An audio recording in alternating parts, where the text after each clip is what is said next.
Putin always wanted to look like a real man. He liked to be photographed without his shirt on, or wearing a kimono, fishing with a rod, or even riding a horse. He wanted so much to make people love him that once he had damaged his back. And still, he is being hated. The illnesses of Putin is one of the most popular topics for investigations for the world media. For instance, in 2020, The Sun claimed that Putin has Parkinson's disease. The USA Today reported about Asperger's syndrome, the New York Post about cancer, while The Week had specified Putin has spine cancer. US intelligence services claim that amid these treatments, Putin had gotten steroid rage just before the invasion to Ukraine. And so-called Russian media always talk about Putin as of a dead man, either good or nothing at all. Putin's spoken person Peskov is constantly repeating that Putin is healthy, Putin is okay. Self-proclaimed president of Belarus Lukashenko also diagnosed his colleague dictator. Он, как у нас часто говорят, живее всех живых. Он много раз простудится на всех наших похоронах. But the journalists of the Russian investigative media called Project claim it's not true, and they have found several pieces of evidence. So, according to Project, Putin started having serious health problems in 2012 when he fell off the horse. Меня один раз снимали, я тренировался. И так вот получилось, что лошадь перед барьером встала. Я сделал такой кульбит. Вот просто реально кульбит.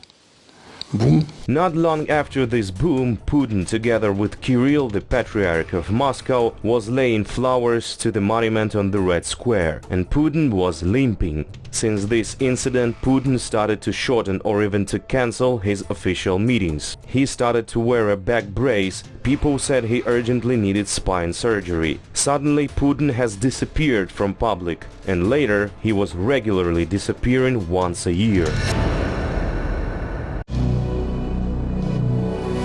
It's a proven fact that he had some treatment, but it's unknown what type of treatment. There are legends about alternative medicine in Kremlin. The investigators say that 10 years ago, Enema was quite popular among the officials. Today, more luxury services are provided for wealthy civil servants. Minister of Defense Shoigu was shown to put in an unusual bath of a broth of Altai deer horns. In spring, the horns of these animals grow several centimeters per day, and while they are not stoned yet, there's still blood inside those horns. They cut the horns of the alive animals. They believe that such horns have healing power. In this way, the denazification of Altai deers has begun. Putin literally was swimming in blood. When he got better, he decided to play hockey again in 2017. Thus, the denazification of hockey has started.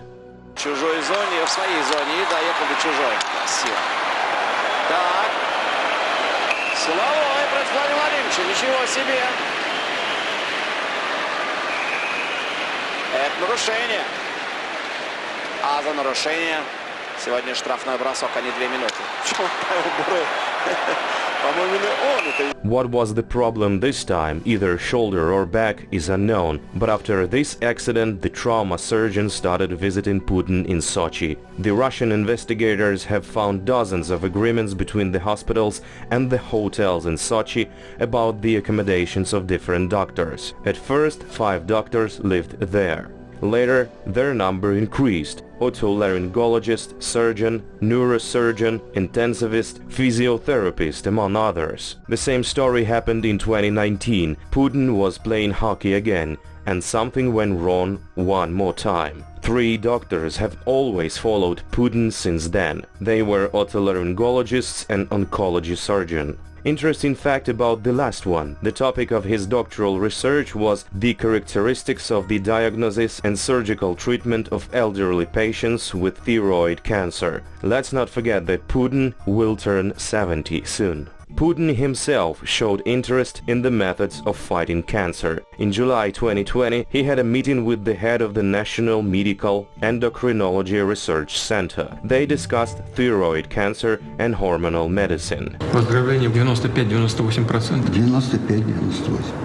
95-98. Выздоровление. At that time, the COVID pandemic was already spreading around the world. So having left the hockey arena, Putin went down to his bunker. He held all the meetings online, and those who were allowed to stay in one room with him were obliged to stay isolated in the quarantine, to take a PCR test, and even to have his stool sample checked. And humiliating huge distances were kept during the in-person meetings, even with President Macron and Chancellor Scholz. He hasn't left his bunker since then, but his vivid holograms frequently give speeches at press conferences. And not so long ago, one of the holograms of the Kremlin famous hockey player threatened NATO with nuclear rockets.